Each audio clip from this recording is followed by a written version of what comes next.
Eu não sei se eu deixo a câmera aberta, faz tempo que eu não participo do grupo. Se a gente deixa Pois aberta, é, eu acho que o pessoal poderia deixar a câmera aberta, né? E aí, tudo bem, Bruno? Bom dia, meus caros, tudo bem? Tudo bom? E aí? Me escutam? Sim. Alto e forte. Maravilha. Bom, pessoal, vamos dar início então aos nossos trabalhos do grupo de estudos. Se os senhores não se importarem de ligar a câmera, eu acho que fica mais agradável, inclusive, para o expositor.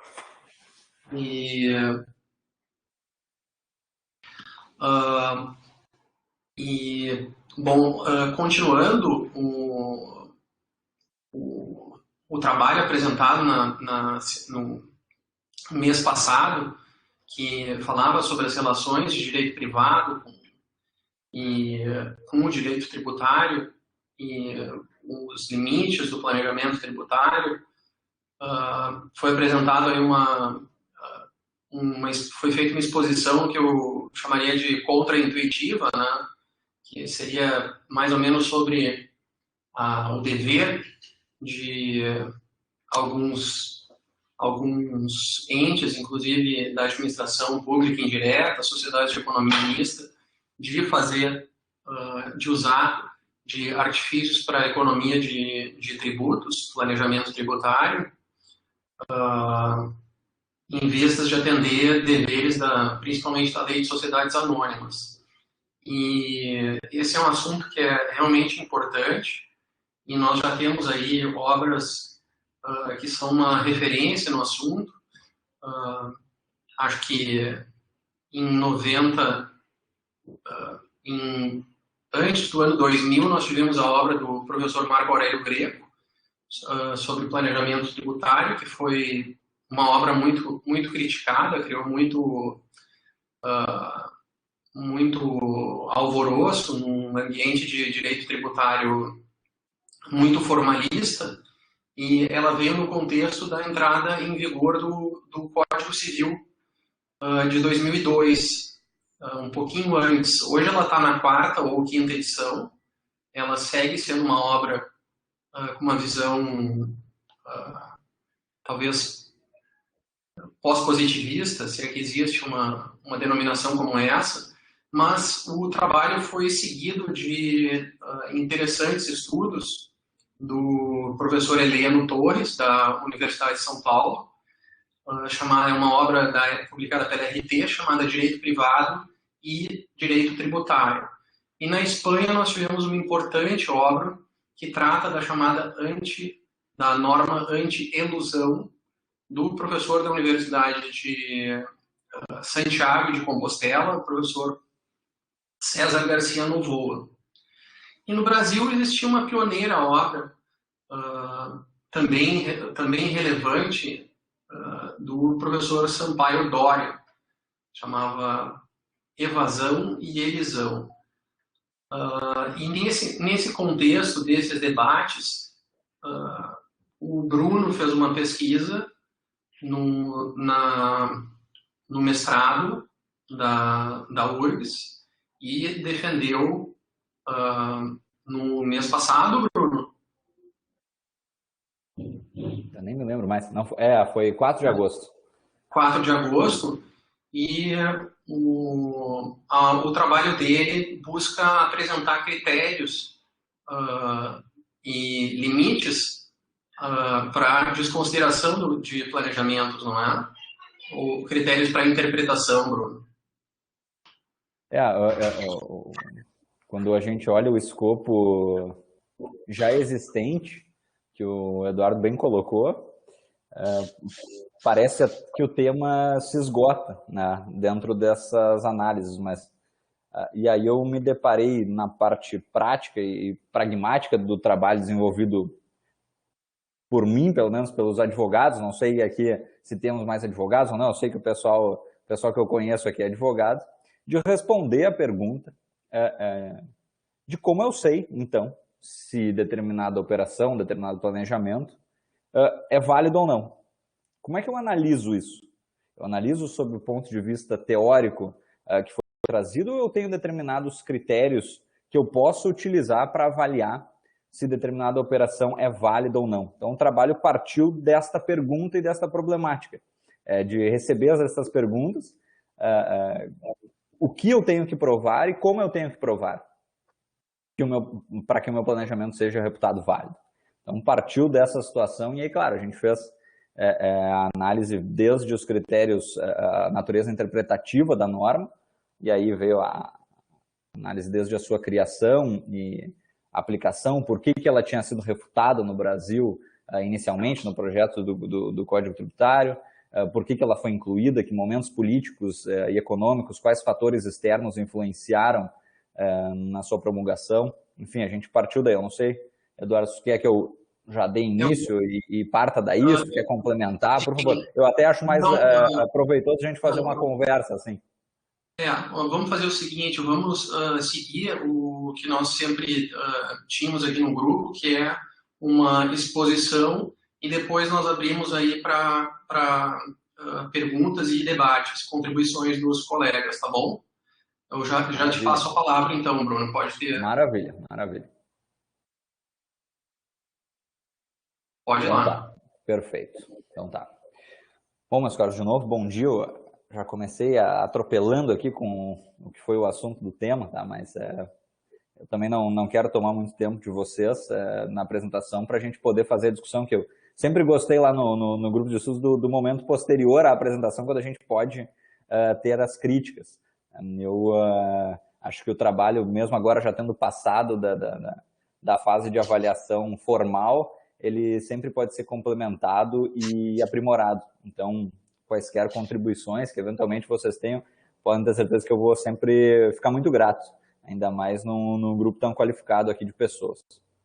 Bom, então, gente, o trabalho partiu especificamente desta proposta, tá? E desta pergunta, né? Buscando sempre um certo pragmatismo na resposta. Eu queria encontrar, o meu objetivo foi, eu preciso analisar determinados planejamentos e encontrar alguns critérios que me sirvam para fundamentar a validade ou não destes planejamentos. Pois bem, a partir daí, então, começando com esse questionamento, eu fiz uma análise em termos gerais, tá, da norma geral anti-elisão. Então, basicamente, eu iniciei fazendo uma análise geral da norma anti-elisiva, desde o seu surgimento, tá, os critérios interpretativos que são utilizados e aí a correlação entre as eventuais correntes interpretativas que nós temos no direito, então desde um formalismo, a um ceticismo, a um cognitivismo, tá? E aí a análise específica das escolas da jurisprudência dos conceitos, dos interesses, dos valores, tá? Relacionando a forma como a norma é aplicada e interpretada com estas escolas interpretativas. Então, partiu daí esta análise. Tá? Buscar as fontes de interpretação, porque é claro que a gente consegue traçar um caminho cronológico e visualizar muito claramente que, enquanto perdura, por exemplo, o formalismo interpretativo, especificamente, vamos lá, no direito tributário, tá? Então a gente está falando aí de basicamente até o início do século XX, ou metade do século XX pelo menos, tá?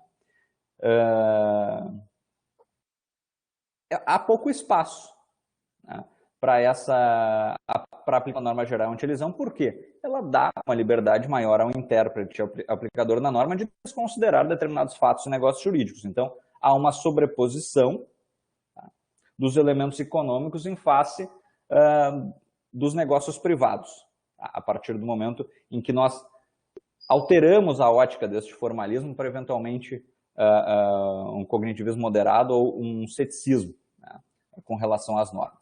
Então, a partir dessa análise, mas eu acho que o foco não é tanto essa dogmática, que é só para fazer uma breve introdução mesmo para vocês. O que eu realmente gostaria de trazer é a conclusão. Afinal, se existem ou não critérios para que se possa analisar determinadas operações. E aí eu acabei encontrando critérios. Eu até destaquei na banca que eu não criei esses critérios, tá? Mas eu concatenei estes critérios, tá? Porque é possível encontrar tanto na aplicação destas normas, porque a nossa norma geral antilesiva ela guarda uma relação umbilical com outras normas antielisivas. Inclusive, se nós formos pegar o texto do projeto do Código Tributário Nacional em que a norma antielisiva ela era aplicada e a justificativa da inclusão da norma, a gente consegue ver especificamente a norma de origem alemã, tá? Que é o que deu origem a toda esta discussão sobre a norma antielisiva, como o fundamento básico de aplicação aqui no Brasil. Isso, claro, houve um debate, até acho que o Gilberto Lyoacan fez uma oposição muito forte pela inconstitucionalidade da inclusão dessa norma naquele momento, e por isso ela foi retirada do projeto do Código Tributário Nacional, e só veio a ser incluída de novo em 2001, a partir do parágrafo único do artigo 116. Pois bem, então, estes critérios, tá, eles basicamente derivam da análise da aplicação da norma geral antielisiva, tanto no direito comparado quanto no direito brasileiro. Então, eu fui buscar como as cortes aplicam isso, tanto nos Estados Unidos, porque a gente ouve muito o Business Purpose Test, como fundamento de aplicação, e inclusive dentro do próprio CARF, a gente tem esses fundamentos, quanto na Alemanha, que é o sistema jurídico de origem da norma geral antielisiva, e cuja aplicação, se nós podemos, e aí, é claro, é um entendimento pessoal, se nós podemos replicar determinada norma, nós podemos também compreender como essa norma é interpretada e aplicada dentro daquele sistema jurídico. Claro que nós não vamos replicar a interpretação e aplicação, porque o nosso ordenamento constitucional e infraconstitucional é diverso, verdade. Mas isso não significa que nós possamos, ou melhor, não significa que nós possamos, no meu entendimento, simplesmente desconsiderar a forma como aquela norma é aplicada nos sistemas em que ela foi originada, para aplicar de qualquer forma. Ainda mais quando se tratando do sistema jurídico constitucional tributário brasileiro, que tem limitações específicas dentro dos principiológicas com relação especificamente à legalidade, por exemplo. Então essa foi uma preocupação. E aí eu fui buscar estes casos e analisar quais são os critérios que são utilizados lá, se existem critérios ou não, para a interpretação da validade desses negócios jurídicos que eventualmente poderiam ser desconsiderados pelas autoridades fiscais. E claro, eu parto, inclusive, Eduardo, da obra do professor Marco Aurélio. Por quê? Porque o professor Marco Aurélio ele trouxe critérios. Ele trouxe determinados critérios. Só que ele trouxe critérios que ele chama de critérios negativos. Critérios negativos para a aplicação da norma geral antielisiva. O que é isso? O que são os critérios negativos? Os critérios negativos são o seguinte: os negócios jurídicos realizados pelos contribuintes com vistas à economia tributária, com vistas à reorganização, ao planejamento para pagar menos tributo, que é o pano de fundo que nós estamos tratando aqui. Se nós encontrarmos indícios de fraude, de simulação, de dissimulação, de qualquer tipo de figura ilícita ou atípica, enfim, como negócio jurídico indireto, este critério negativo extirparia estes negócios jurídicos, este véu de validade desses negócios jurídicos para considerar o negócio que efetivamente teria sido realizado. Eu não vou entrar na discussão e definição necessariamente, Eduardo, até se a gente pode eventualmente discutir adiante, mas com relação à definição do que seria simulação, porque cada autor desses que tu citou também tem um entendimento específico sobre o que o parágrafo único do artigo 116 significa. Nós temos autores que dizem que é simplesmente a ratificação do 147 com relação à simulação. Nós temos autores que dizem que é a dissimulação. Nós temos autores que alegam que é o abuso de direito. Tá? E aí nós entramos em uma seara específica do abuso de direito com relação à importação dessa teoria ou não, como que essa teoria é utilizada ou não no direito tributário. Que o parágrafo único seria aplicado para negócios jurídicos indiretos. Então nós temos toda uma gama de situações em que os negócios jurídicos podem ser desconsiderados por este critério negativo, que já estão previamente positivados. Então, o professor Marco Aurélio parte destes critérios negativos. E eu também parti desses critérios negativos. Ou seja, eu vou olhar um negócio jurídico e se ele efetivamente tiver os critérios de simulação, de fraude, de dissimulação, de abuso de direito, de acordo com a definição que ele dá, e aí claro que a gente pode discutir essas definições, se essas definições são corretas ou não, tá? Mas ele utiliza esses critérios negativos. E aí o professor Marco Aurélio, depois no final, tá? Ele diz o seguinte, eu até vou abrir aqui o trabalho para poder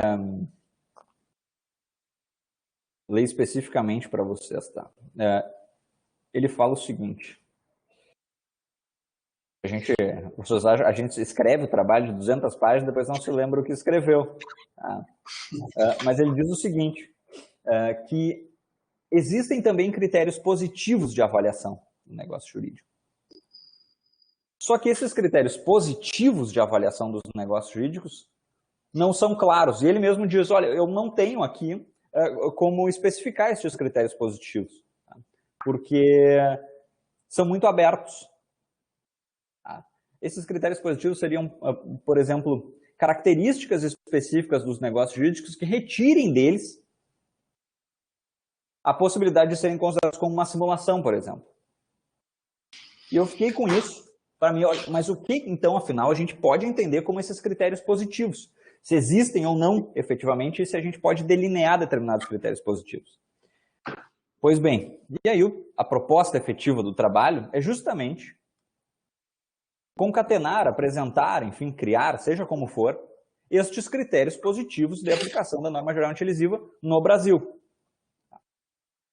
Eu vou passar brevemente aqui pelos critérios que foram utilizados, para que a gente eventualmente possa discuti-los mais a fundo. Tá? Eu subdividi estes critérios em dois tipos. Tá? Quais tipos? Os específicos para reorganizações societárias. Tá? Então, quando nós estamos fazendo operações específicas de alteração de uma sociedade, tá? Seja um drop-down de ativos, uma fusão pós-datada, etc. Então, qualquer tipo de reorganização societária tem os seus critérios específicos e tem também os critérios propostos, os critérios gerais, que aí se aplicariam a qualquer situação, que não necessariamente relacionadas a reorganizações societárias. Tá? Pois bem, o primeiro, então, desses critérios, aí eu começo pelos critérios específicos das reestruturações societárias, tá? E até uma discussão que o professor Ricardo Camargo trouxe na minha banca, tá? Que era sobre o ônus da prova. Tá? Afinal, a quem recai o ônus da prova de demonstrar que determinados desses critérios estão atingidos ou não. E efetivamente eu entrei nesse debate dentro do trabalho, e claro, a autoridade fiscal ela tem a obrigação de mostrar pelo menos provas indiciárias de práticas ilícitas ou atípicas, e aí depois esse ônus é transferido para o contribuinte. Tá? Mas eu falei para ele, o problema não é tanto do ônus, o problema é o que o contribuinte deve provar. O que o contribuinte deve, depois de 5, 6, 7, 10 anos de realização de uma operação societária, comprovar para as autoridades fiscais para demonstrar que aquele negócio realizado era válido. Existe algum tipo hoje, de entendimento quanto a isso? E essa foi o grande foco do trabalho, não efetivamente o ônus da prova, embora, claro, acredito que eu até vou incluir um pouco mais disso no trabalho para uma eventual publicação, se for ser publicado. Tá? Pois bem, então o primeiro, e aí a resposta é a seguinte, sim, nós temos então, vamos partir de determinados critérios que os contribuintes podem apresentar para as autoridades fiscais para justificar os seus negócios jurídicos. E o primeiro deles é o mais simples de todos, e o que foge muitas vezes até das operações cotidianas que nós fazemos, tá? Que é o protocolo de justificação. Toda operação de reestruturação societária necessita de um protocolo de justificação demonstrando os motivos, as finalidades, o porquê que aquilo foi realizado. E, se eu tenho um documento específico, e claro, aí o trabalho traz todos os requisitos, e não são poucos, né, de validade destes atos. Então nós temos uma série de registros, nós temos uma série de documentos que precisam ser realizados, nós temos uma série de documentos fiscais que precisam ser produzidos e obrigações acessórias específicas, quando fazemos, por exemplo, determinada operação de reestruturação, nós precisamos fazer balancete específico de apuração, registro, apuração de tributo específico para aquele momento. Então nós temos uma situação em que há uma série de requisitos para validade privada do negócio, para que o negócio seja válido juridicamente perante as partes que estão contratando, ou a parte que está sendo reestruturada. E se nós temos esses documentos, por que não utilizados como critérios de validade também para fins fiscais? Tá? Considerando justamente essas questões de produção de muitos documentos que são necessários para fins de... Isso dentro, inclusive, para sociedades específicas dentro com resoluções da CMN, do CMN, do Conselho Monetário Nacional, a gente tem regulações específicas, enfim. Tá? E aí, justamente, este primeiro critério é que o protocolo de justificação reflita efetivamente o que a operação pretendeu, ainda que ela tenha pretendido economia de tributos. Ora, eu não posso, e aí a gente entra dentro da última apresentação que eu até fiquei sentido de ter perdido, porque eu trato dentro do trabalho essa obrigação dos administradores das SAs, tá, de efetivamente praticarem atos visando a economia, que são testes de oportunidade. Tá? A gente tem, na lei das SA nós temos uma obrigação de que os administradores aproveitem as oportunidades para que a empresa desempenhe da melhor forma possível. Tá? E isso também advém dos Estados Unidos, da legislação norte-americana, tá? E da prática norte-americana. Inclusive o professor Ricardo Camargo, na qualificação, havia me questionado sobre se isso não seria a importação do Business Purpose Test no Brasil, e eu fiz questão de refutar isso, porque não é o Business Purpose Test importado no Brasil, mas senão uma obrigação do administrador de buscar o aprimoramento. Tá? Então, se há esta obrigação, por que não deixar ela expressa dentro dos documentos necessários para a prática dessas organizações? Então, o primeiro desses critérios é que o protocolo e justificação para determinada reestruturação seja efetiva e reflita todos os motivos e finalidades. E aí a gente pode parecer, poxa, mas aí eu vou fazer o protocolo de justificação do jeito que eu quiser e vou colocar o que eu quiser lá. Claro, não, a gente precisa ter a comprovação de que aquilo efetivamente foi realizado e foi realizado da forma como está descrito. E temos que ter documentos comprobatórios, seja das operações financeiras, se eu estou fazendo uma compra vantajosa, por exemplo, tá? Com determinado deságio, determinado bem, enfim, uma cisão parcial para fins de utilização de algum prejuízo, alguma coisa específica. Tá? Então eu preciso expor isso dentro desse protocolo. E aí, se nós formos buscar as decisões no CARF, que não são tantas, mas também não são tão poucas com relação ao tema, nós vemos que o protocolo de justificação é utilizado como critério de validade. Então, há decisões, tá, em que o próprio CARF diz, olha, realmente consta, tá, no protocolo de justificação dessa operação de reestruturação, que a operação é assim, assim, assim, e mesmo que ela implique economia tributária, ela é válida, porque ela reflete a intenção do contribuinte. Não houve uma intenção de fraude, ou uma intenção de sonegação, ou uma intenção de simulação, ou uma dissimulação. Houve um negócio, e esse negócio resultou em uma economia tributária. Então esse foi o primeiro critério. Os próximos eu prometo que eu vou passar um pouco mais rápido aqui para a gente poder discutir. Então o segundo critério, tá, é o fundamento não tributário mínimo. Nós sempre temos o fundamento não tributário. Nós temos que apresentar o fundamento não tributário. Tá? Que cargas d'água é o fundamento não tributário? Tá? É uma economia operacional. Perfeito. Eu vou reduzir determinado, enfim, Por exemplo, eu tenho um grupo de empresas em que uma faz a aquisição de determinado produto da outra, e isso me gera, por exemplo, incidência de PIS e COFINS, e eu vou fazer uma unificação das empresas para não ter que fazer a compra e venda desses insumos, por exemplo. Se eventualmente eu tenho uma dificuldade de aproveitar o crédito na saída. Tá? Pois bem, então, mas e aí, esse fundamento não tributário, ele é suficiente para validar? Qual é o grau de influência de um determinado critério externo aos fiscais necessário para validar determinado planejamento tributário? Esta foi outra pergunta que eu me fiz, porque me parece que não está claro. Me parece que ao julgador A, o critério de fundamento não tributário pode ser qualquer um, mas ao julgador B, o julgador B precisa de um fundamento não tributário que seja o principal, o motivo fundamental da realização do negócio jurídico. E aí, por isso que o meu critério é o fundamento não tributário mínimo. Por quê? Porque derivando das decisões que foram analisadas, eu consegui encontrar uma decisão, por exemplo, da aplicação da norma alemã, da norma antielisiva alemã, em que o negócio foi considerado válido pelo simples fato, de um negócio intrafamiliar, pelo simples fato de que reduzia, de que aumentava a liquidez de um dos contratantes perante o outro.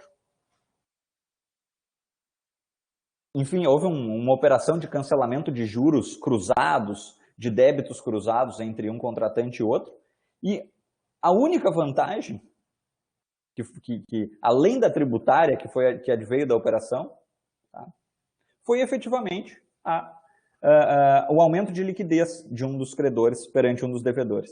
E este simples aumento de liquidez foi suficiente para afastar a aplicação da norma antielisiva.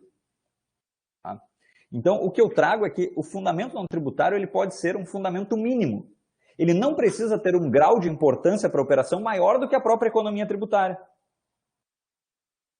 Então, este seria o segundo critério. E aí, claro, temos também decisões do CARF nesse sentido, justamente com relação, por exemplo, a essa economia de PIS e COFINS na fusão ou incorporação de uma determinada companhia por outra. Porque eu posso, inclusive, ter uma economia tributária de fundamento secundário para justificar uma economia primária. Tá? Então, isso também foi abordado dentro do trabalho e acredito que seja um dos critérios mais importantes para a gente saber o que é o fundamento e o quanto ele deve impactar. E, para mim, qualquer outra situação que gere além da economia tributária pretendida é suficiente para fundamentar minimamente o negócio jurídico. Então, se eu tenho uma redução operacional, se eu consigo reduzir o meu quadro de funcionários, por exemplo, fazendo uma incorporação, consigo dispensar, reduzir o RH, enfim, se eu consigo diminuir custos logísticos, qualquer coisa nesse sentido seria suficiente para fundamento, para fins de atendimento a este critério. Tá? Vamos lá. O próximo critério, tá, seria a existência de meios alternativos para o fim pretendido. O que significa isso? Significa, poxa, o contribuinte ele poderia fazer esta operação de outros métodos, por outras formas. Eu não necessariamente precisaria tomar o planejamento que tomei, porque poderia chegar no mesmo resultado por outras formas. E poderia chegar, inclusive, no mesmo resultado com maior economia de tributos do que pela forma que foi adotada. E aí a situação que é trazida especificamente, tá, é a questão da compensação das bases de cálculo, do prejuízo fiscal, tá, e da base de cálculo negativa da CSLL. Com a questão da vedação ao aproveitamento de prejuízo pela incorporadora.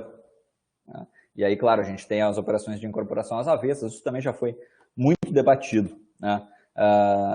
Mas a grande questão, e aí a novidade que eu acho que eu trago, não sei se é uma novidade ou não, mas eu escrevi como se fosse, é o seguinte: eu não necessito fazer uma operação de incorporação às avessas para aproveitar esse prejuízo fiscal. Tá? para fugir da incidência da norma que veda o aproveitamento. Eu posso fazer outro tipo de operação. Eu posso fazer o post-dated merger, por exemplo, que é o que a fusão pós-datada. Então, eu posso adquirir a empresa, tá? Vou ter este prejuízo dentro do grupo e, eventualmente, eu transfiro uma atividade lucrativa ou altero a ótica operacional para compensação dentro da própria empresa, que é o chamado roll forward, né? Eu estou jogando para frente essa compensação, mas eu não perco essa compensação. Tá? Eu posso fazer o drop-down de ativos. Por exemplo, eu tenho a incorporadora A que vai incorporar a empresa B. A empresa B deficitária, com prejuízo fiscal acumulado. Se eu fizer essa incorporação, esse prejuízo fiscal acumulado é perdido. Mas se eu fizer a aquisição e fizer um drop-down de um ativo lucrativo, por exemplo, uma marca, tá? E fizer essa cessão de marca, gerando determinado resultado na empresa adquirida, claro, desde que isso faça sentido dentro de uma ótica, dos negócios do grupo empresarial, eu posso utilizar esse prejuízo fiscal fazendo esse drop-down. E, eventualmente, posso, inclusive, gerar uma economia secundária que não prevista anteriormente. Tá? Enfim, este seria daí o terceiro critério específico para os planejamentos com relação às reorganizações societárias, tá? Que é a existência de meios alternativos. E isso, gente, claro, todas essas situações com decisões específicas do CARF também, tá? E de eventuais tribunais estaduais de tributos. Então, validando, inclusive, operações de drop-down de ativos, justamente porque poderia ter sido feito de outra forma. Então, este critério, nenhum desses critérios ele é meramente inventado, eles são extraídos daquilo que já foi decidido. E aí nós passamos para os critérios gerais. Aí os critérios gerais são basicamente dois. Tá? O primeiro é a questão do planejamento de prateleira. Tá? Eu trouxe esse nome porque ele é bem conhecido dentro da aplicação como um teste do Business Purpose, tá? Norte-americano. Por quê? Lá, um dos critérios de validade dos negócios jurídicos é justamente de onde partiu este planejamento tributário. Este planejamento tributário partiu de um problema que o contribuinte tinha e precisava resolver e determinado caminho foi percorrido para a resolução deste problema, ou o planejamento tributário é resultado de uma proposta de um agente externo específico pronto para aplicação nos negócios de determinado contribuinte. Então, este também foi um critério abordado. Por quê? Porque nós tivemos aqui um caso no Brasil muito conhecido disso, que foi o caso Soja Papel. Tá? Empresas que não tinham a menor relação com compra e venda de soja, exportação de soja, tá? Foram apresentadas a um planejamento tributário por agentes externos, tá? Então era um problema inexistente anteriormente dentro da empresa. Claro, a economia a necessidade de economizar é sempre um problema existente, mas por meio de uma operação que sequer existia dentro da empresa. Então foram apresentadas por agentes externos operações específicas de compra e venda de soja por meio de trading companies, gerando crédito de PIS e COFINS na exportação disso. E aí este caso em específico retrata muito bem o que são esses planejamentos de prateleira norte-americanos. Tá? E lá há também um caso específico, que é o ACM Partnership, tá? Que é especificamente sobre esse critério. São agentes, advogados, junto de agentes financeiros e de um banco específico, que levam uma solução de emissão, por exemplo, de debêntures ou notas comerciais para determinada empresa, gerando uma economia com pagamento de juros gigantescos para fora do país.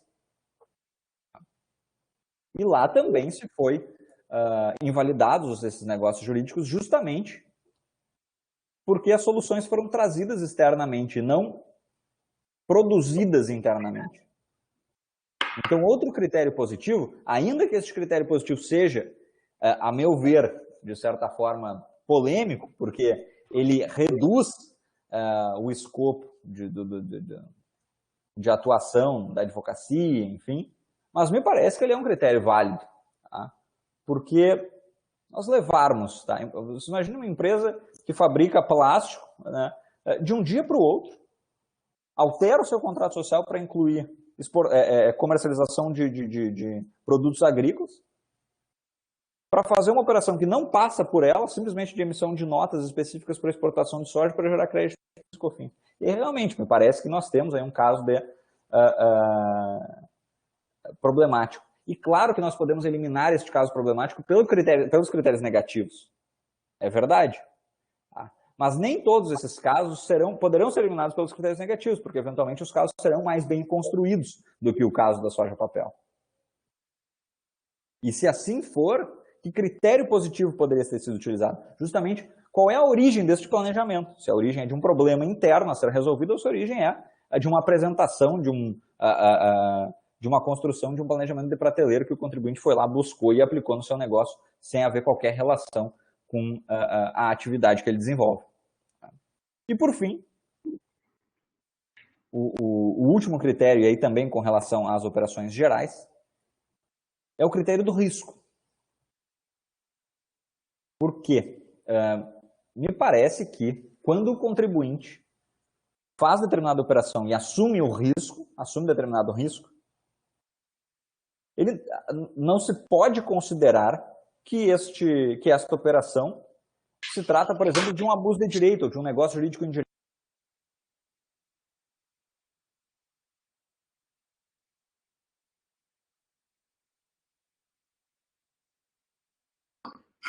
Então, acho que Inclusive com base nos...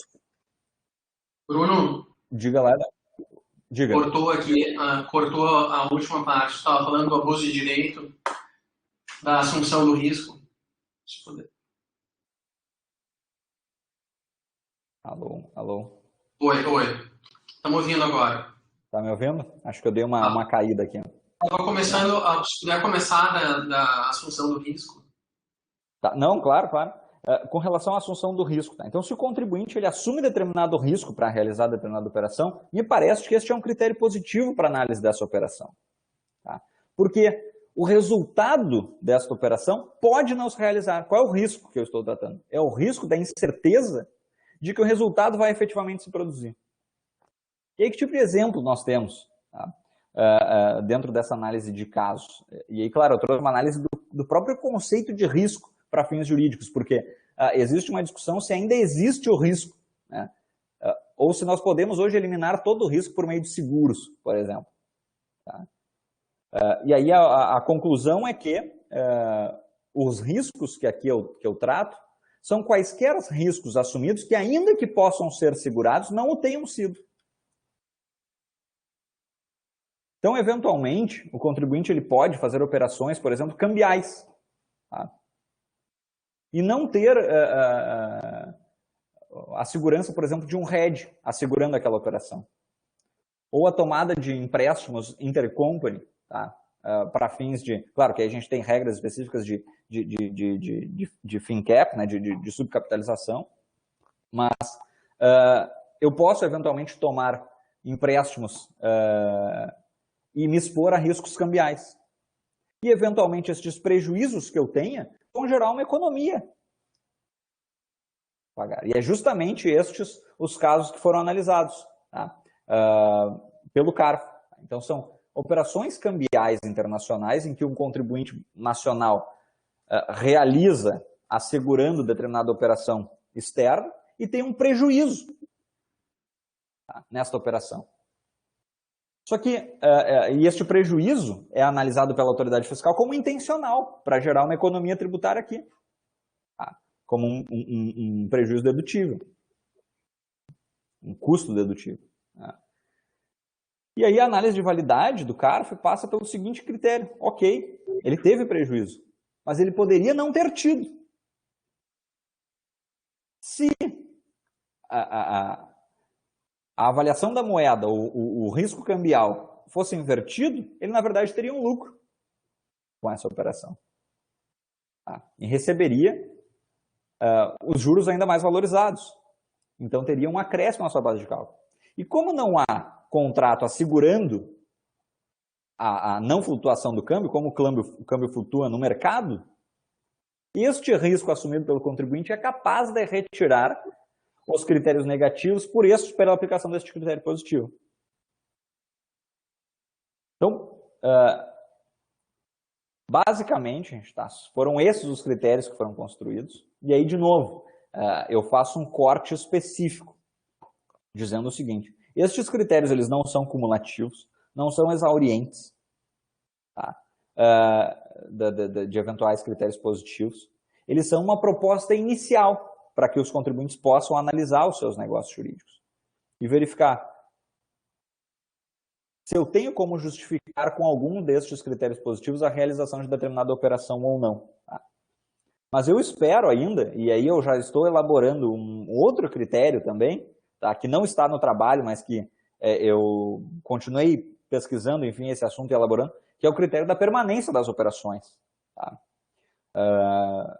A gente tem, por exemplo, a criação das empresas veículo, né? Estão conhecidas empresas veículo. Existe uma possibilidade de criação de um critério para permanência. Olha, por que eu fiz esta determinada operação? Os efeitos dela se perpetuam no tempo ou eu fiz uma determinada operação para uma situação específica, visando uma economia tributária e depois essa situação jurídica vai se extinguir? Tá? Eu ainda pretendo criar outros critérios para fins de análise. Tá? E acho que a gente tem que fazer isso. Claro que é uma pretensão muito grande me dizer o que a gente tem que fazer ou não, né? Não é isso que eu estou querendo dizer. Eu estou dizendo a doutrina como um todo precisa contribuir para isso. Porque senão nós ficamos reclamando que os intérpretes aplicam a norma da forma como lhes convém, mas é papel da doutrina fornecer critérios para a aplicação de uma norma geral e abstrata. Então foi essa a minha indignação que me fez buscar a proposta desses critérios. E agora eu tomei muito tempo, até mais do que eu esperado, mas eu abro aqui para a gente eventualmente poder discutir. E agradeço pela atenção, agradeço o convite do Eduardo. É sempre um prazer estar aqui no grupo de debates e fazendo uma menção específica e honrosa ao professor Divine, que tanto nos auxiliou nesses anos todos, em específico me auxiliou também no meu trabalho da dissertação do mestrado. Então, muito obrigado, gente. Ficamos aí à disposição para discutir.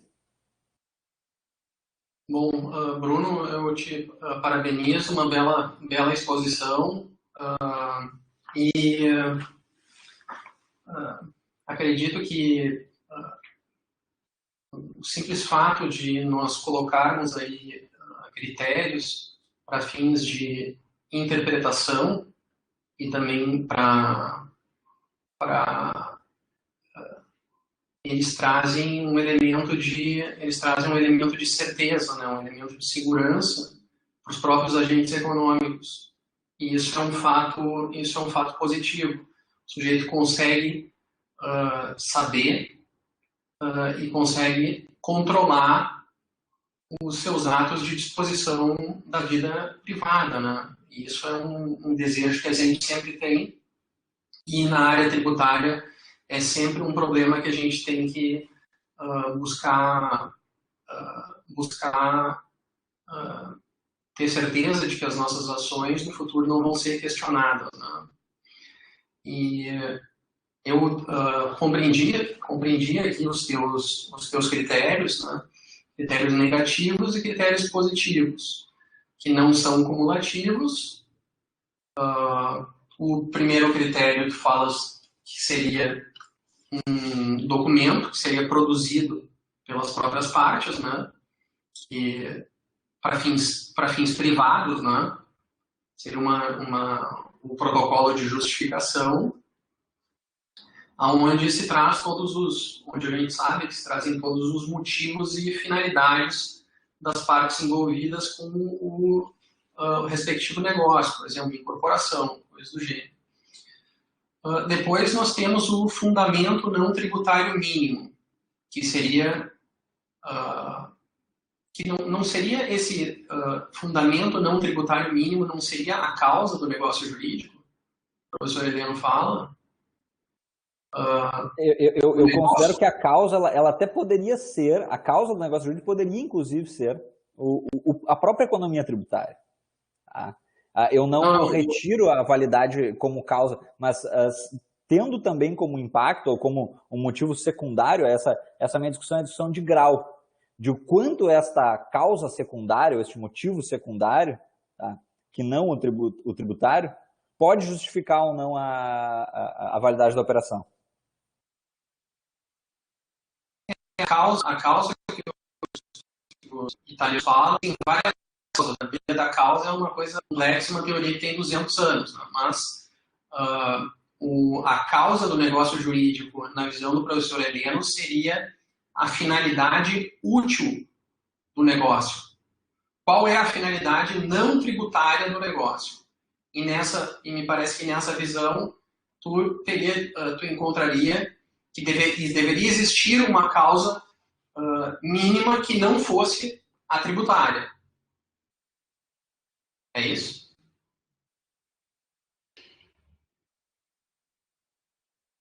Bruno, acho que cortou aqui. Vamos só aguardar um pouquinho.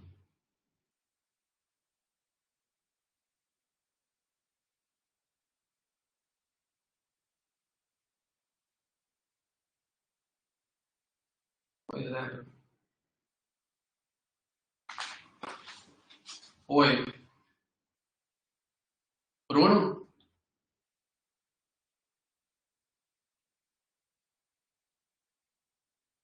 Tá ouvindo? Tá fechado? Tem uma leve queda aqui, mas voltei. Estou discutindo. Tá bom. É essa ideia que deve haver um fundamento mínimo não tributário. Tá? Exato, exatamente. Porque a gente sempre ouve a questão de ter o fundamento não tributário. Né? E aí, o que eu adicionei foi a questão do grau. Tá? O fundamento, ele não precisa ser mais relevante do que o fundamento tributário. Tá. E esse fundamento não tributário, ele pode ser simplesmente esperado? Ele pode ser esperado e planejado. Eu acho que a minha câmera tá caindo aqui por causa da internet, tá? Mas eu tô aqui, gente. Sim, ele pode ser esperado, pode ser planejado ou não. Tá? Não, mas ele pode ser não realizado, não concretizado, mal projetado? Eu acho que sim, porque aí, na verdade, aí eu teria uma combinação de dois critérios. O critério de risco e o critério de fundamento. Porque, eventualmente, eu achei que eu geraria uma economia, por exemplo, operacional, logística, e essa economia não aconteceu. Mas não aconteceu por quê? Não aconteceu, eventualmente, por uma eventualidade de mercado, por exemplo. Aí, claro, teria que se analisar um caso específico, mas eu acredito que, mesmo que esse fundamento eventualmente não se realize, se nós partirmos da análise do risco, pode ser que a validade seja estabelecida por meio da combinação desses dois critérios. E depois a existência de meios alternativos, né? E esses são critérios negativos, quer dizer que na existência deles o negócio não é válido. Não, esses são os critérios positivos que o professor Marco Aurélio ele acaba dizendo que ele até fala que ele não saberia dizer quais são os critérios positivos. Tá? Ele sabe quais são os critérios negativos, que é a fraude, a simulação, a dissimulação, tá? Que são os limites. Exatamente, que são os limites da legalidade, né? Da tipicidade dos atos. E os critérios positivos seriam, na minha visão, capazes de infirmar os critérios negativos, tá? Se eventualmente presentes dentro das operações, verificados dentro das operações. E depois nesse ponto, só desculpa, Eduardo, te interromper, mas só para pegar o item, né? Em primeiro lugar, parabéns, Bruno, pela exposição. Acho super importante esse tema. Acho uma baita escolha tua para debater sobre isso. Então, parabéns. Obrigado. E esses critérios também, acho que como o Eduardo mencionou, são super importantes. Se ter isso, acho tanto do ponto de vista do contribuinte, mas também da própria autoridade fiscal, né? A partir do momento em que a fiscalização tiver esses critérios bem definidos, a gente sabe que a atividade dele é vinculada, Então, a partir do momento que existem critérios que ele precisa observar e que hoje não existem esses critérios, né, bem definidos, pelo menos, ele então simplesmente lança, e a gente sabe disso. Mas a partir do momento que esses critérios forem bem consolidados, digamos assim, acho que a tendência é que autuações reduzam. Mas especificamente em relação a esse item, que é o da existência de meios alternativos, né? Pelo que eu entendi da exposição, isso é um critério positivo, então deveria haver meios alternativos de realizar aquela operação, é isso? Não necessariamente que deveria haver, mas que eventualmente existam outros meios, né? Essa questão de eu como contribuinte poderia escolher tanto ir pelo caminho A e economizar X tributos, como ir pelo caminho B e também economizar X tributos, tá? E aí eu acabo escolhendo o caminho, eventualmente, e aí, claro, a elaboração do critério eu escolho o caminho, inclusive, mais transparente, tá? Que demonstra efetivamente qual foi a operação, que facilita, digamos assim, a própria investigação por parte das autoridades fiscais, em detrimento do caminho B, que poderia ter sido utilizado também, e que provavelmente sequer seria questionado, tá?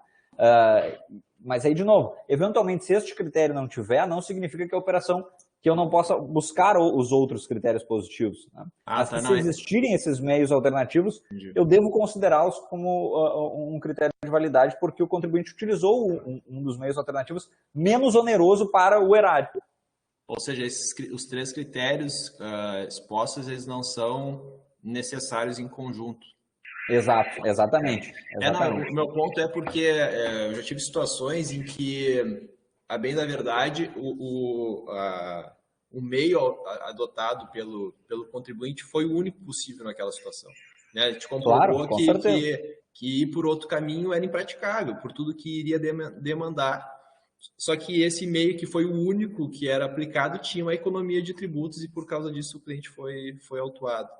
Então, só por isso a minha pergunta em relação a isso. Eu acho, inclusive, Walter, que aí daqui a pouco a gente possa, inclusive, colocar, quando existam meios alternativos ou quando não exista nenhum meio alternativo, né?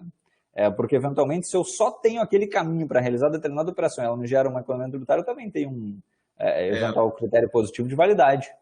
Exato. Porque, assim, o que a gente brinca quando a gente está desse assunto, pelo menos aqui internamente, é que parece que a Receita, ela pega uma planilha, né? Coloca nas linhas das planilhas as operações e nas colunas a carga tributária. Se eu adotei aquela que tem a carga tributária menor, pronto. É fraude, simulação, é planejamento sucessório abusivo e tem um lançamento. E é assim mesmo. É isso mesmo, infelizmente, porque daí me parece que a operação em si é descartada, né? Tudo que foi feito, o planejamento, porque nenhuma operação é tirada do bolso, né, para fazer, salvo aí esse outro, a específica da de prateleira, mas geralmente as operações mais válidas, assim, que a gente, claro, está estando dentro de uma razoabilidade, não são, né? Elas demandam um planejamento, demandam uma estruturação bem complexa para serem realizadas. Legal. Desculpa, Eduardo, te interrompi ali, mas... Não, por favor, eu só estava querendo, assim, mais ou menos repassar aqui os pontos. Essa questão do planejamento de prateleira, tu falaste que efetivamente isso aí pode... qual é... Tu queres dizer, eu acho que o planejamento de prateleira, tu queres dizer que são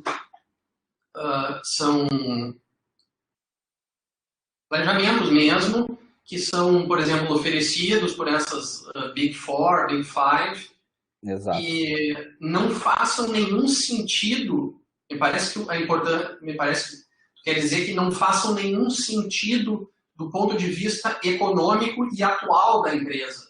Exato, exatamente.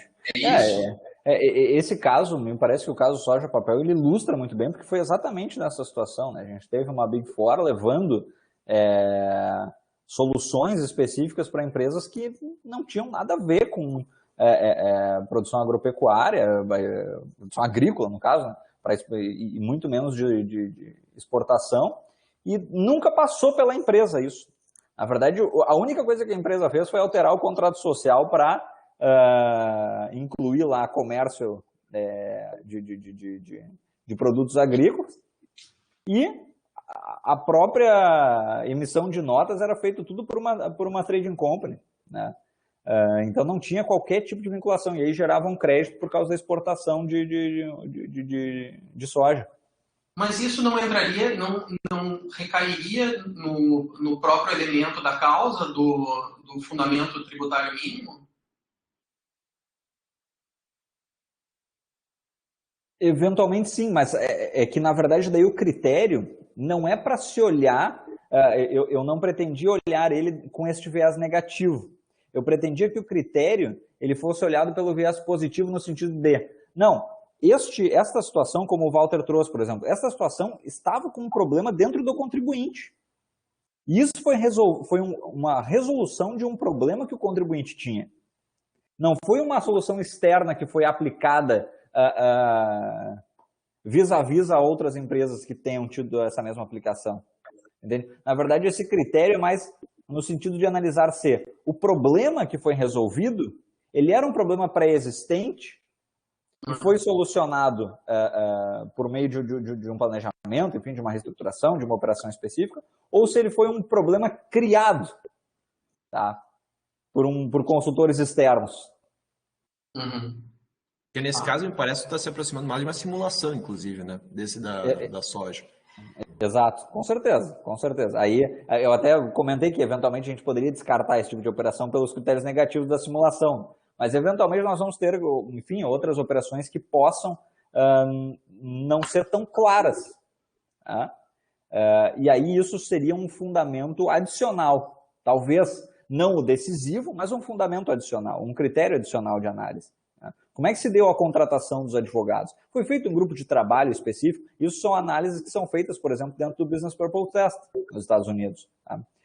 Foi feito um grupo de trabalho interno ou externo da empresa para a resolução de um problema prévio ou não? Como é que foi feita a contratação e a abordagem dos advogados? Isso é analisado lá para validade. Né? Foram os advogados que abordaram ou foi a empresa que abordou? Então, eventualmente, até isso a gente pode discutir para a validade da operação. Né? A ideia mais é levantar assim, diversas hipóteses para que a gente possa pincelar algumas e dentro dessas hipóteses validar um determinado negócio, porque o grande problema, Walter, é que a gente eu não tenho o que dizer, né? Como é que tu vai justificar para o teu cliente que aquela operação dele é válida? A gente simplesmente não tem como justificar hoje. Ela é válida. Ou não. A gente não tem um norte para seguir. Então a minha ideia é mais criar um norte, mesmo que isso não seja definitivo. Tá? Mesmo que esses critérios não se sustentem, não há problema algum. Eu não vou defender com unhas e dentes os critérios, eventualmente. A minha ideia é só que a gente possa dar um início na criação disso. Né? Bom, e por fim o risco, né? Vamos abrir para as contribuições aí, a Bianca, o João, Virgínia, se vocês tiverem algum apontamento.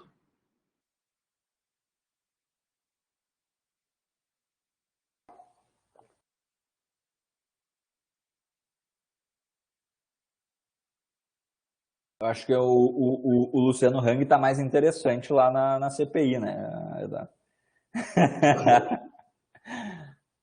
Luciano Hang, eu acho um tiro no pé chamar o Luciano Hang, dar palanque para ele.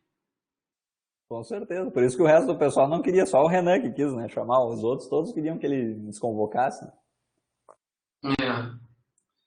Bom, com relação ao risco, falas da perenidade da operação, né? Mas a perenidade da operação, tu não achas que ela... Só Eduardo, ela tem... com relação à perenidade, ela só seria um outro critério daí, né? Fora do risco. Sim, tá? Sim. O risco, essa questão da perenidade, ela seria eventualmente um outro critério. Isso, que eu não coloquei no trabalho, que eu estou tentando encontrar fundamentos para ele, tá? Mas o trabalho ele findou assim no risco, né? Essa perenidade, eu estou tentando elaborar alguma coisa ainda com relação a isso. Talvez pudesse dar uma olhada ali na questão da incorporação sem pagar imposto de transmissão para uma empresa não operacional, naqueles arranjos societários, de planejamento sucessório, talvez pudesse ter uma relação de perenidade da atividade da empresa, talvez até posteriormente ao falecimento de alguma das partes, não sei. Sim. Eu tenho olhado as operações de quando uma empresa estrangeira vem adquirir uma empresa brasileira aqui, tá? E a forma como isso é feito. Porque existem impactos específicos dentro da integralização de capital de uma empresa nova aqui, ou a aquisição da empresa de forma direta. Tá? Porque aí eu vou perder, por exemplo, eventualmente o ágio que for pago. Tá? Então, o que as empresas fazem? Elas criam uma empresa aqui, integralizam o capital dentro da empresa aqui e incorporam a empresa alvo. Tá? Eles não fazem diretamente essa aquisição lá de fora. Tá? Há uma criação de uma empresa justamente porque eu posso gerar o ágio, tá? Para eventual dedutibilidade. Então, aí a grande questão, e essa empresa que foi criada, ela vai se manter? E aí, a meu ver, me parece que essa empresa, ela se mantém. Ela foi utilizada como um veículo, sim, mas ela permanece existindo, tendo incorporado outra empresa. Tá? Mas ainda eu estou dando uma pesquisada para ver se consigo elaborar alguma coisa nesse sentido ou não. Aí tem que trabalhar um pouquinho mais em cima. Dentro dos seus critérios que tu fala mais formais ali de protocolo de justificação, a justificação do ágil também entraria? A adequação da justificação do ágil? Que hoje, para a gente conseguir, claro, até a alteração, acho que pela 2973, se não me engano, o ágil, ele era, enfim, ele era meio que desregulado, né? E aí talvez a gente pudesse... Isso, agora me parece que a gente já tem primeiro que intragrupo a gente já tem uma vedação específica, depois que existem critérios específicos para o cálculo com relação à mais-valia e a parcela específica do ágio. A gente tem detalhamento de como isso deve ser feito. Perdão, André? Eu tenho uma regulação da CVM que pede laudos independentes, né? Isso, exatamente. A gente precisa ter um laudo para o cálculo. E é que antes a gente tinha o ágio como a diferença do valor contábil e o valor que foi pago, praticamente. Né? Agora não, agora a gente tem o ágio, ele é só o valor, ele é a diferença entre o valor que foi pago menos o valor contábil e a mais-valia, né? Que seria o valor justo da companhia. E aí estes dois elementos são, claro, o valor de livros, a gente tem o valor de livros e o valor justo é calculado por um laudo de especialista. Tá?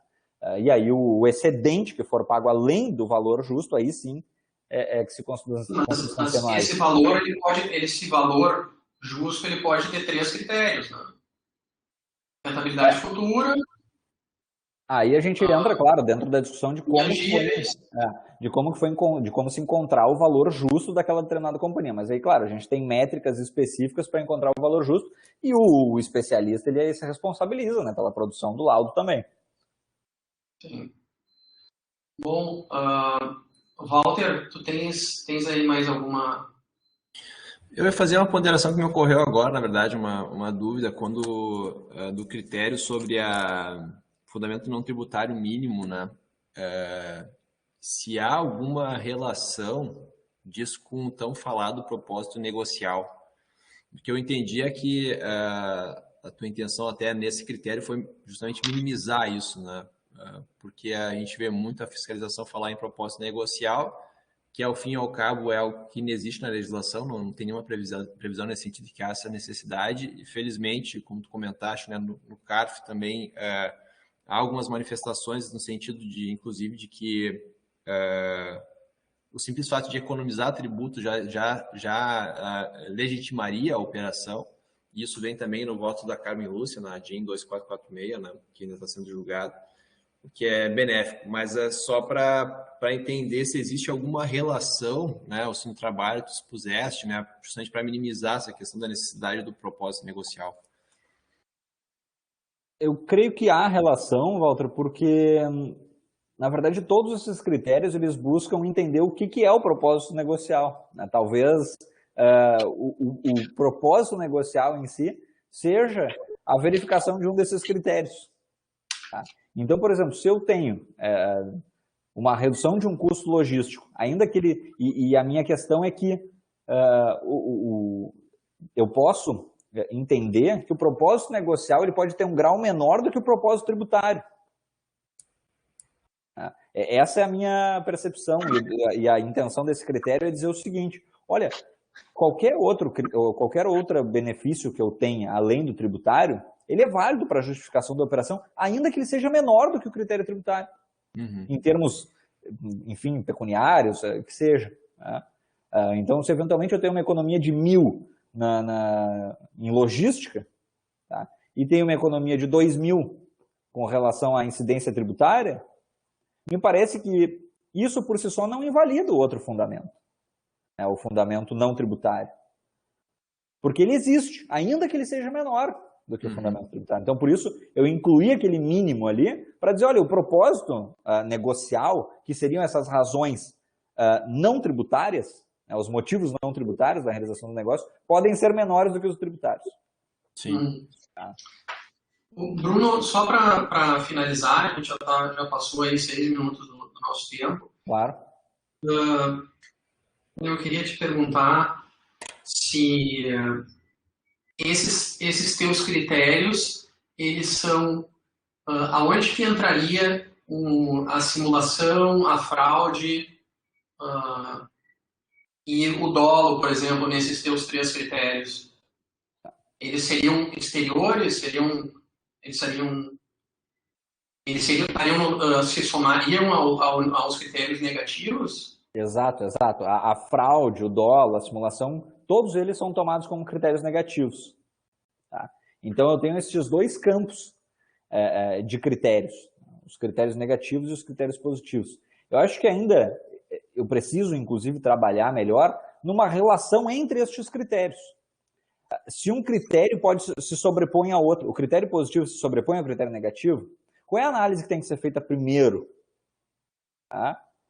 Me parece que se a gente tiver a análise só dos critérios negativos primeiro, todas as operações vão continuar sendo desconsideradas.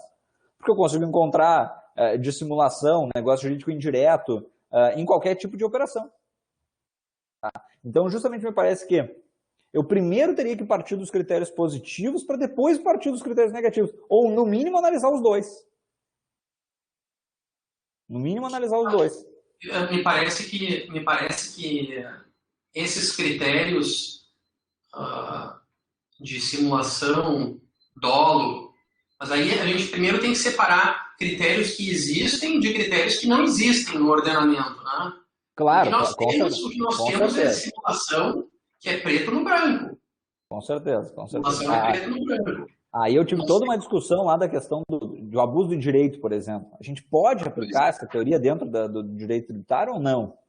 A questão do abuso de direito, da maneira que eu estudei esse tema, e eu vejo que o abuso de direito que nós recebemos, ele é ligado ao abuso de direito. A gente copiou o artigo do abuso de direito português, e ele não é aquela perspectiva francesa de abuso de direito, que exigiria dolo, exigiria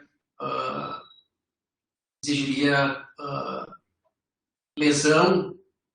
Ele é mais associado com a boa-fé alemã e com aqueles... eu acho que eu falei isso no encontro passado, né? Que ele é mais associado com aqueles, o Durecoque, com a Suprécio, com a Surrexio, com o Venire contra a Factum próprio, que são, e me parece, eu estou escrevendo um artigo onde eu digo que o abuso de direito ele pode ser usado contra o fisco, inclusive. Por exemplo, os atos de tolerância do fisco, eventualmente, eles se incorporam como um direito subjetivo do contribuinte. Por exemplo, se o fisco tolera e não autua, geralmente, os contribuintes por apresentarem documentos fora do prazo, não lançam uma multa por apresentação de documentos, na maioria dos casos, ele não pode de uma hora para outra passar a aplicar a multa, porque aquilo é um ato de tolerância. Entendeu? Isso se incorpora a um direito subjetivo. É a mesma coisa no direito privado. Suponhamos que no condomínio o Walter deixa ali um monte de bugiganga na saída de emergência, na porta de emergência. Tá? E todos os condomínios fazem isso durante 10 anos. E aí, do nada, entra um síndico maluco e resolve autuar todo mundo. Isso é um ato de suprécio. Está reduzindo um direito que se incorporou aos titulares. Né? Precisaria ter uma norma de transição para isso. Mas eu acredito que isso possa ser usado contra o fisco. Mas, não, acho que eu queria só entender como é que eram...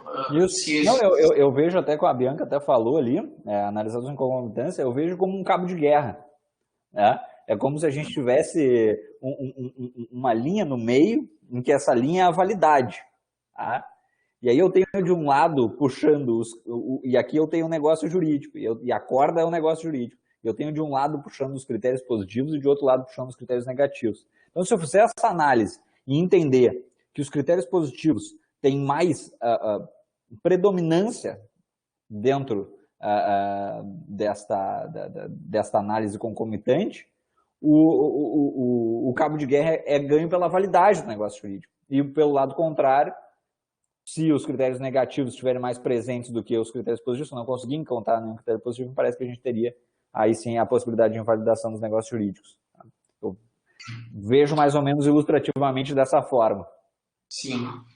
Bom, pessoal, eu agradeço aí a contribuição de todos e vamos ver se nós agendamos. Eu agendei o grupo muito de última hora, porque a gente está com um problema de, como eu sou professor substituto ainda na URGS, eu não posso assumir formalmente a coordenação do grupo. E eu demando que seja um professor associado. Eu não tenho, meu contrato não inclui pesquisa, atividades de pesquisa. Eu sou proibido de conduzir atividades de pesquisa. E a gente está tentando formalizar o grupo para o professor Igor e Dani Levitz. E agora eu fiquei sabendo que o professor Difini foi convidado para dar aula, continuar dando aula no PPGD. Ele vai fazer lá os procedimentos, né, necessários para retornar, né, como convidado daí. Isso. Então a gente precisa saber até como é que vai ficar entre eles, né? O professor, como professor convidado, ele vai poder ter grupo. Mas, de qualquer maneira, eu te agradeço e eu vou marcar com mais antecedência para a gente ter uma maior participação aqui de todo mundo no grupo. Tá bom, pessoal? Maravilha, eu te agradeço. Muito obrigado, Bruno. Parabéns. Excelente Obrigadão trabalho. Pelas contribuições. Parabéns, Bruno. Bianca Excelente também, trabalho. obrigado a todos aí que estiveram por aí. Um grande abraço para vocês nas casas. Obrigadão, gente. Um abraço. Tchau.